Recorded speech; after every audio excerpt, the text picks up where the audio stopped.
गधा और धोबी की हिदम कहानी। गधा और धोबी की कहानी। श्री शिवाय नमस्तभ। यम नमस्कार मित्रों, आज हम आपको इस आर्टिकल का माध्यम से गधा और धोबी की हिदम कहानी, गधा और धोबी की कहानी आपके साथ साझा करने जा रहे हैं। इस कहानी में बताया जाएगा कि सलाह की न से लेना चाहिए और कि न से नहीं, और सलाह का क्या असर आपकी लाइफ में देखने को मिलता है। किस कहानी में एक गधा है जो एक सरू ला गाना गाना चाहता है और एक मच्छर से सलाह मांगता है उसे बदले में सलाह क्या मिली होगी। क्या गधा कभी सरू ला गाना गा पाएगा? जानने के लिए पढ़ी ये परुआ आर्टिकल हमारा। गधा और धोबी की कहानी। एक गांव में एक धोबी रहा करता था जो परुए गांव के गंदे कपड़े धोता था, और उसके पास में एक गधा था जो कि तब मेहनती था। मेहनती होने की वजह से उसका मालिक यानी कि वह धोबी उस गधे का परुआ ख्याल रखता था, उसे अपना बेटे से रखता था। गधे के तबेले के पास में ही एक सगम तकार का घर था जहां पर परुएदी न सगम त की क्लासेस चलती थी। सगम त को सन कर गधे के मन में ख्याल आता है कि यार एक दिन मैं भी सरू ला गाना गाऊंगा और सबको गाना सन कर दिखाऊंगा कि मैं भी किसी से कम नहीं हूँ, मेरी आवाज में भी दम है। 6 दिनों के बाद एक दिन रात के वक्त गधे को नींद नहीं आ रही थी। जैसा तसा वह आँखें बंद करके सो रहा था, तभी थोड़ी देर बाद मच्छर के गाने गन ने की आवाज उस सुन ई देती है। जब वो गधा आवाज सन ता है तो उसे बड़ी पसंद आती है। वह मच्छर की सरू ली आवाज में खो जाता है और मन ही मन सोचता है कि काश मैं भी मच्छर की तरह गाना सीख लेता। मेरी भी आवाज इतनी अच्छी होती, सरू ली होती तो मेरा मालिका भी मजहू से की तना खुश होता, मजहू की तना ज्यादा प्यार करता। गधा मायूस हो जाता है और सोचने लगता है। गधे की हालत देखकर मच्छर गधे के पास आता है और उससे कहता है कि गधे भाई तुम हैं क्या है? तो गधा अपना दख अड़ा उसके सामने रोता है और मच्छर से कहता है कि मेरी भी दिली तमन्ना थी कि मैं भी सभी को अपनी सरू ली आवाज से अपने गाने पर नाचने पर झूमने पर मजबूर कर दूं और उन सभी लोगों से मैं प्यार बटोर सकूं। मैं भी अपना सरू ला गाना गाने वाला बनना चाहता था। अब उस मच्छर ने गधे से कहा कि गधे भाई तुम भी गाना गा सकते हो, इसमें कोई बड़ी बात नहीं है, एक बार ट्राई करके देखो। गधे ने मच्छर की बात मान ली और गाना शुरू कर दिया। गधे ने अपनी ही आवाज सन तो उसे पसंद नहीं आई और कहने लगा कि मेरी आवाज की तनी बेसरू है, मेरी आवाज कौन सन गा, मेरी आवाज अच्छी नहीं है।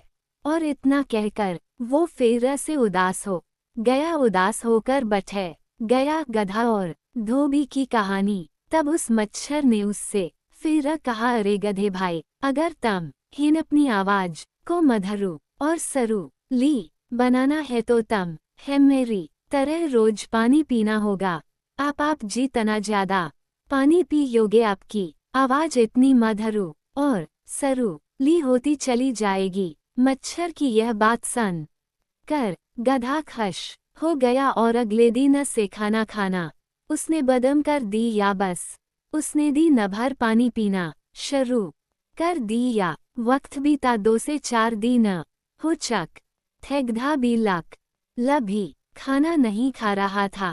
मालिक ने भी उस पर ठीक से ध्यान नहीं दिया कि गधा चारा खा रहा है या नहीं खा रहा है। एक दिन मालिक ने उस खाना दिया और 6 देर के बाद आकर देखा तो खाना जैसा कि जैसा उसे मिला। फिर मालिक ने गधे को ठीक से देखा तो वह कमजोर नजर आ रहा था।